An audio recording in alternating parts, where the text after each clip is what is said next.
15 જેટલા મહાનગરની અંદર જે ચૂંટાયેલા જે લોકો છે અને જેને કમળનું પ્રતીક લઈને પ્રજાની વચ્ચે જવાનું છે અને 5 વર્ષ સુધી સેવા કરવાની છે, એવા તમામ લોકોએ એક સંકલ્પ લીધો છે.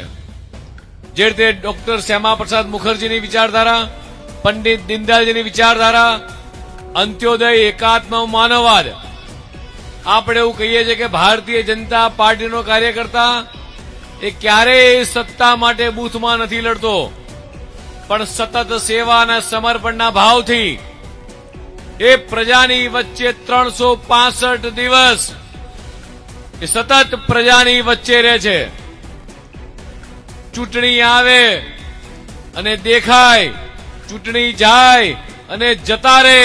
એ ભારતીય જનતા પાર્ટીનો કાર્યકર્તા નહીં, એ માત્ર ને માત્ર બહુ રૂપિયાની પાર્ટીનો કાર્યકર્તા હોય કે ચોમાસું આવે ને દેડકા જેમ ઉભરી આવે,